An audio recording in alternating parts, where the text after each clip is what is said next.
This is Harry Hyde, a NASCAR crew chief whose reputation is as impressive as his record. His career has been a roller coaster ride through the big leagues of stock car racing. Hello, I'm Dave Bowman. Welcome to another episode of Hidden Heroes.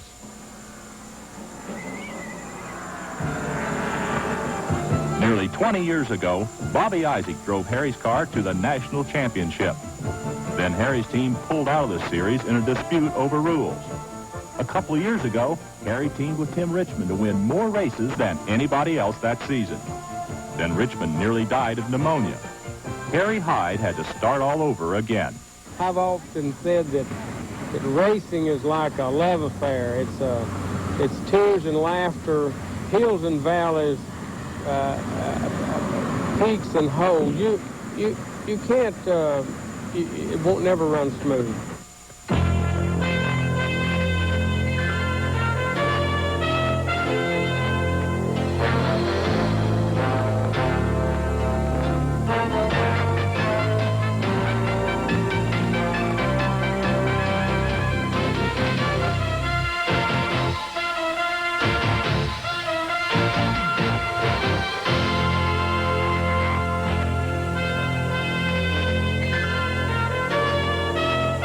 This episode of Hidden Heroes is brought to you by Fram Oil and Air Filters, Bendix Brakes, and Autolite Spark Plugs and Wiring Cable, which are all quality products of Allied Signal.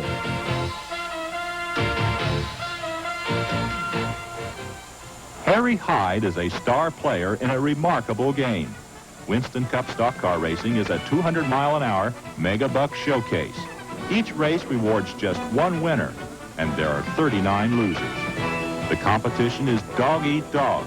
The odds are always against you, and only a select handful of crew chiefs ever reach the big leagues, much less win races and take home championships. This is Harry's second trip to the pinnacle of stock car success. Harry Hyde, as crew chief, has just hugged Tim Richmond. Way back in 1970, Harry won the championship with his potent red number 71, the K&K Insurance Factory Dodge. His driver, one of the sport's tragic heroes, Bobby Isaac. I guess at the time we were running Bobby, we didn't know that he had the heart trouble that he finally died with in a race car, you know. But he worked very hard at it and was a real good guy and a wonderful guy to work with. Harry might have gone on to become the winningest crew chief in the game, except for a ruinous business involvement. If I had to account for the biggest disappointment, it would have to be going back in part of my life when I lost my life savings and my race team and my friends and everybody else's when I won't call his name, but I think I met the biggest crook of the century. And all of that tore me down and kept me in court for a long time. And that was one of my biggest disappointments, my biggest downfalls, I think, in my whole lifetime. After Harry's downfall, he didn't win a race for the better part of 10 years. This man, Rick Hendrick, rescued Hyde from the depths of despair. Hendrick unveiled a new stock car team for the 1984 season, naming young Jeff Bodine as his driver and Harry Hyde as his crew chief. In a matter of months, Bodine drove number 5 to victory, joining a fraternity of top stars who scored their first big win in a Hyde-prepared car. Then Hendrick expanded to a two-car team and paired the salty old veteran Hyde with an unpredictable youngster, Tim Richmond. The press promptly nicknamed them the Odd Couple. First thing entered my mind is I felt like I was too old to start raising up young'uns. I'd done raised 2 or 3 of my own, and at first I thought, well, I haven't done anything to Rick to deserve this. I knew before we ever got into the game of racing together with Harry and I that we were going to be not only great, people to work with and work with one another, but great friends. And it's like my dad. I grew up with Harry Hyde, except his name was Al Richmond. They were like father and son. This team would become a terror on the track. Harry spent several months assembling what he now calls the best pit crew in stock car racing. He and Tim tried to figure each other out, and when that combination clicked, it was something to see. Car 25 reeled off 7 wins in the final 17 races of the year, leading the Winston Cup division in victories. Harry Hyde wears success well, perhaps because his triumphs have been born of hard times.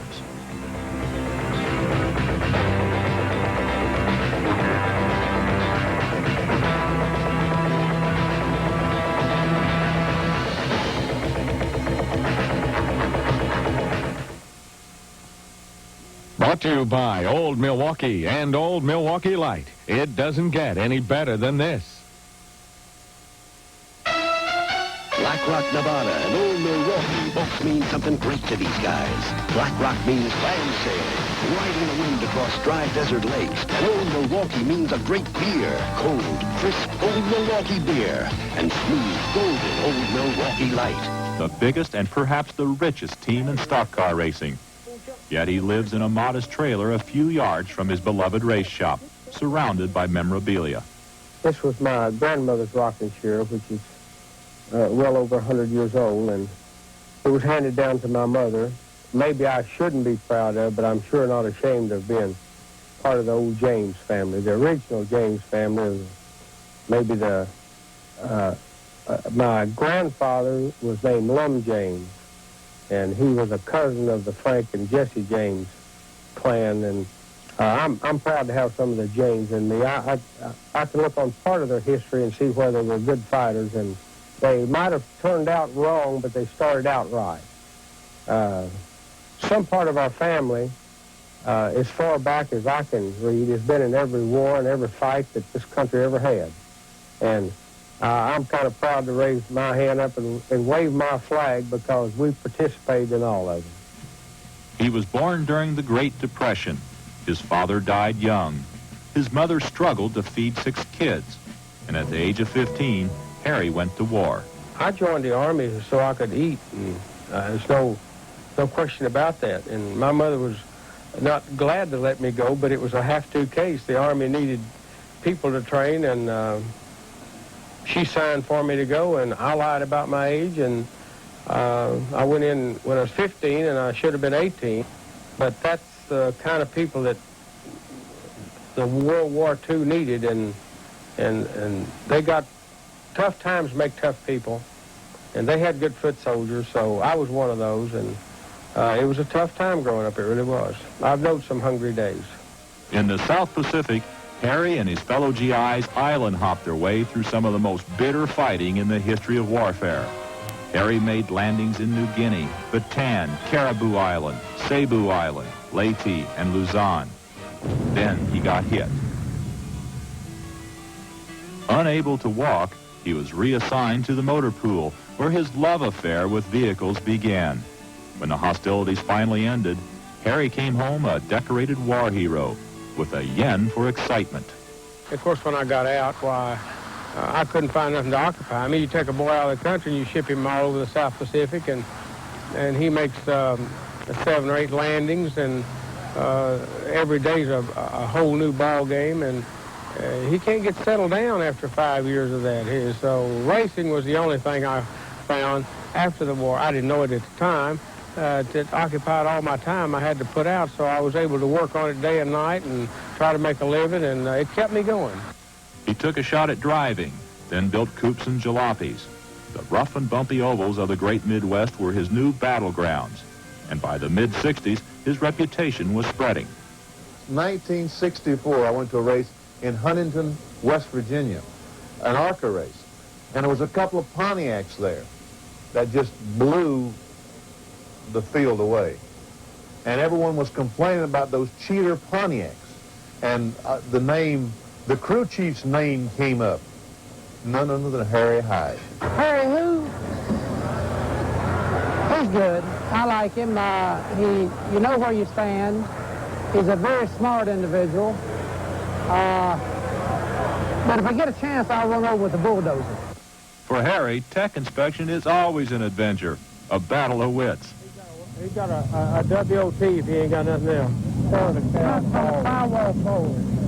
Cannot have any weight forward. I didn't know that. Yes, sir. Rule book states that. I think the rule book in NASCAR, when you talk about leaning on the rules or fudging or whatever you call it, it's kind of like maybe the Bible in the halls of Congress. It's written so if the people don't holler real loud, we won't change anything. If you lean too hard on it, we'll get you.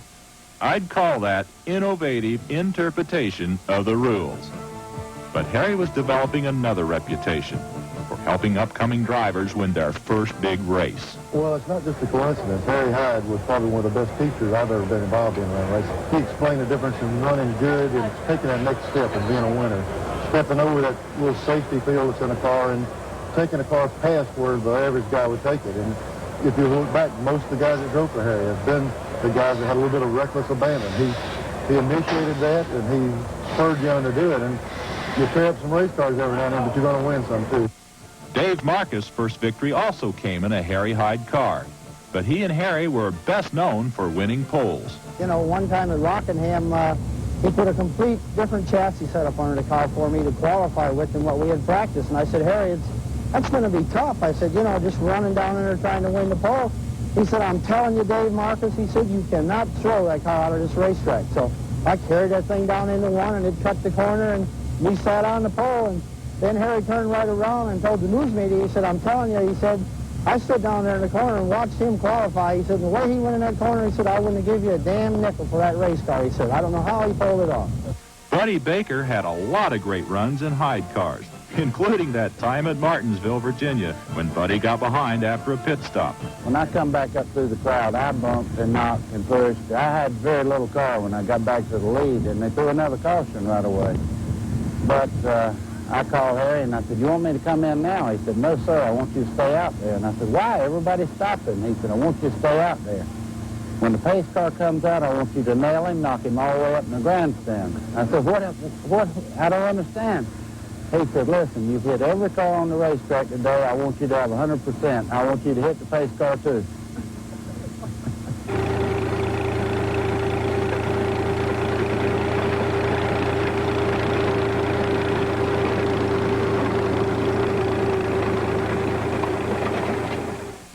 Harry's K&K Dodges had become so dominant that NASCAR began changing the rules to slow down their Hemi head engines. In protest, the K&K team eventually pulled out of the series. Undaunted, Harry suggested that the idle team try something a little different, an assault on the Pikes Peak hill climb record. Chrysler was skeptical, but Harry went anyway. And his driver for the record run, King of the Mountain Bobby Unser, established a new mark that stood for 10 years. Then Harry took the Hemi to Bonneville Salt Flats. Again, the experts scoffed. But with Isaac at the wheel, the car shattered a book full of land speed records. I broke records at Bonneville so fast that there was 2 plane loads of public relations people landed in one day, and the story went all over 7 foreign countries and most of the world, you know. So it was great once you do it.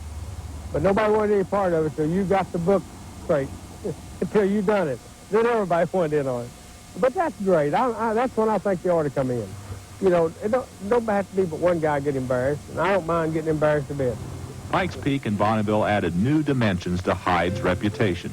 But Harry wanted back into stock car racing. He owned his own shop. He agreed to build cars for what was to become an unprecedented 7-car Winston Cup team. Then Harry began to wonder where all the money was coming from. I couldn't see nothing at first. I thought everything was wonderful.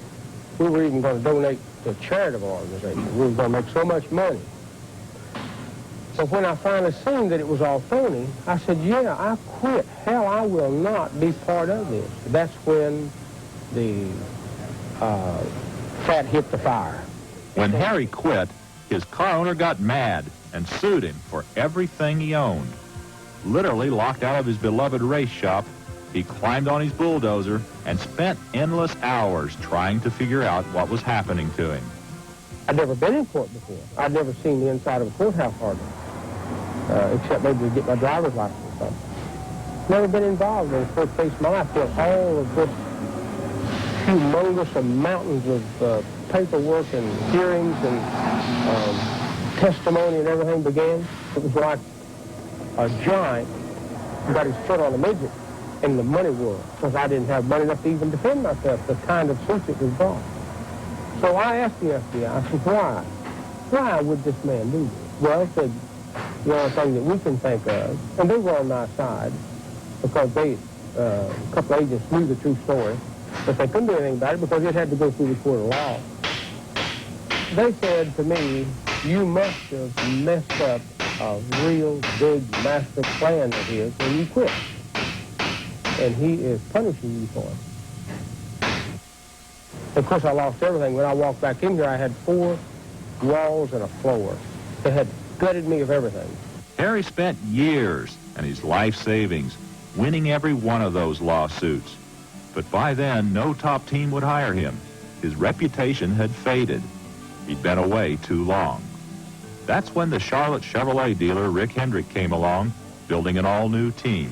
When you interview an employee or anyone to do a job, and they say, just give me a chance. Don't worry about the money. Don't pay me.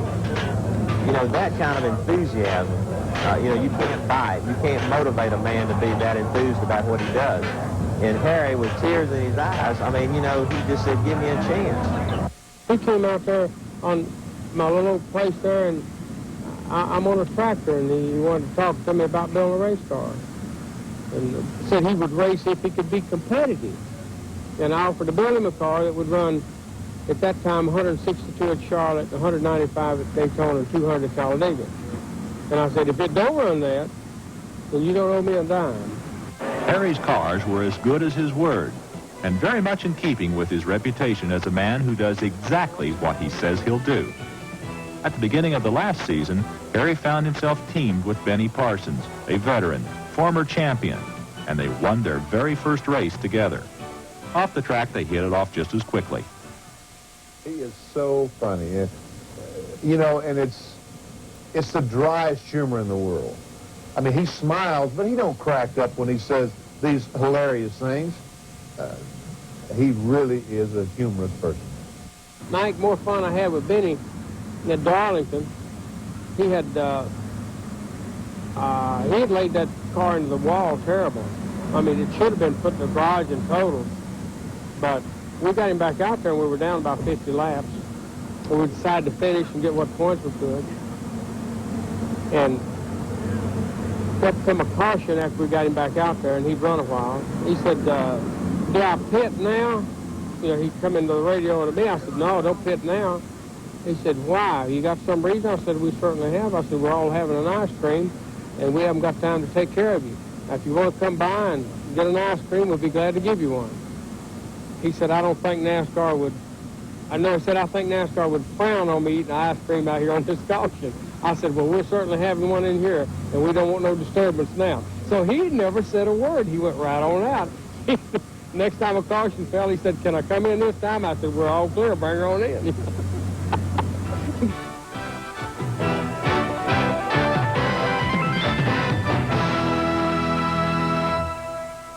Of automotive success and plumbed the depths of racing despair. But he's never lost his love for bugs. I like VW bugs. I got about 15 of them. And I buy a good clean one that's original, and I always think someday I'm going to drive one, but I never seem to get around to doing it. I just keep them in the garage. Kind of like I guess a Texan would want a herd of good steers. Well, I want a good herd of bugs. He has a lot of different reputations. The one that seems to fit in best is leader of men. Harry lives his belief that the team is the key to victory, and the team is what keeps him coming back. This has got to be my family. I spend more time with these people than I do my family. I travel with them. I live with them. I eat with them. I joke with them. I work with them. We cry together. We rejoice together. So I think probably that this is the best way I know to explain it is this is it. That affection is mutual. Dennis Connor says 3 or 4 times the salary wouldn't hire him away from Harry, and Connor is a Harry kind of crewman. He gets the job done, and never mind the cost. For instance, I have had my leg broke on pit road during a pit stop at Wilkesboro about 5 years ago, and the only thing in my mind after I got hit was I've got to get back over there and change that tire. And I did, in fact, grab my air wrench, and I did change the tire, and I did limp across pit road with a broken leg, and, I set the rest of the race out, but I did change that tire. Harry Hyde is back in the swing of big league stock car racing. He has the help of a first-rate crew. the confidence of a top-line car owner, and unswerving faith in his own ability. He has rebounded from financial disasters of a decade ago. And by some folks' standards, he's become a rich man. I see once in a while a story or an ad or something about wealthy people, and I know that I don't want to be where those wealthy people are. I don't want to leave my level. And I don't know what wealth is other than what I have in my association with the people that I'm around, and the sponsors, the race people, and the owners, the mechanics, and the people that I'm associated with is my wealth. His fellow racers are his fortune, his team his pride and joy. Pit road is his home. His reputation continues to grow. Harry Hyde is one of stock car racing's all-time great characters. He is a character in every sense of the word. He's beyond a character. If this wasn't going all over the country, I'll tell you the kind of character he is. Well, Harry Hyde was probably without a doubt, the funniest man I've ever raced for. What you see is what you get. I don't put on anything for anybody. If I'm mad, I show I'm mad. If I'm happy, I'll show that I'm happy. I can't help that. I just say what I think and what I honestly believe, and I act like I really am. And I certainly have never put on the dog for anybody. So if that makes me a character, then I'm a character. Abraham Lincoln wrote, "Character is like a tree, and reputation is like its shadow. The shadow is what we think of it. The tree is the real thing." I think Abraham Lincoln would have liked Harry Hyde. For Hidden Heroes, I'm Dave Bowman. This episode of Hidden Heroes has been brought to you by Fram Oil and Air Filters, Bendix Brakes, and Autolite Spark Plugs and Wiring Cable, which are all quality products of Allied Signal. Moved up here in the aristocratic district, started eating somewhere else. It lasted about a month and a half. We got down to Talladega, Alabama, and had locked bowels, and had to fly him back there at the hospital and have him operated on. Well, Wu Wayne's eating back at the Apollo again. He comes in here and eats every day. Yes, sir. It's the only way the man can keep ticking. He knows he'll get down if he quits eating here. Well, what do you do when you go on about 3 days? Well, if I don't get poisoned regular here every week, I go down. If I'm going to be gone for over 2 weeks, he packs me a lunch to eat in between times. This food's known to keep your immune system up at all times. You want a glass of water to wash it down with? I've got some unsweetened tea here.